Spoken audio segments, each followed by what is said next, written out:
Why does he bother?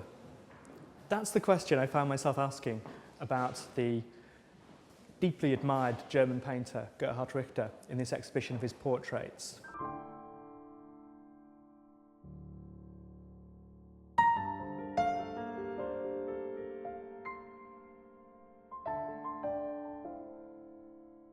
At first, I really was asking that question aggressively, I suppose, as it sounds.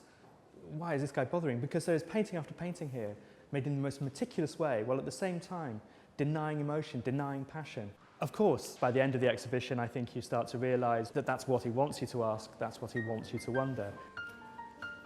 Here we have a painting of Chairman Mao, done in the early 70s. Andy Warhol also famously did paintings of Mao. Again and again in this show, you see that analogy between Richter and Warhol, who both use found images and photographs as their starting points in painting. The real paradox, it seems to me, when you look at this painting of Mao by Richter, is it is far less emotional than Warhol's, although far more work has gone into it and far more conventional painterly technique.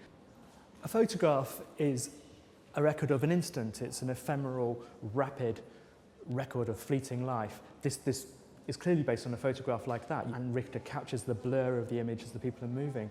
But he's taken so long, so the instant has become monumental. That's one of the strange things that's happening in Richter's art.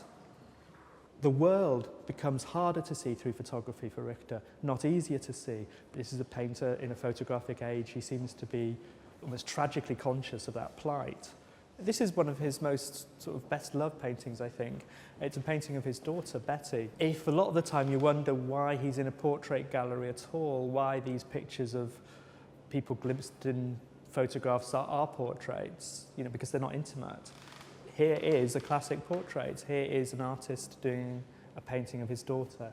A painting that you don't really need to ask about the emotional content of. You know that this is a painting filled with love as soon as you see it. But the way she's turned away and the elusiveness of her really does make you think of Vermeer. I mean, it's almost, you could almost say this is a homage to Vermeer. Well, there seems to be almost a glass screen, or there's a blur, a mystery between the painter or the photographer and the people that he's portraying. And this is a self-portrait. This is a really haunting and strange image of himself. He doesn't know who he is. And I suppose ultimately all the people in this exhibition are slightly unknowable. They look away or their faces are blurred.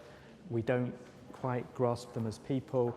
That is not a failure of the artist. In the end, he's making art about this world we live in. Those are the kinds of questions that great portraits have always been very good at asking. I'll be your mirror, says the Velvet Underground song, which is about Andy Warhol, I think, and the way that he painted. And actually, it's an ancient idea about art. Painting should be like a mirror, said Leonardo da Vinci.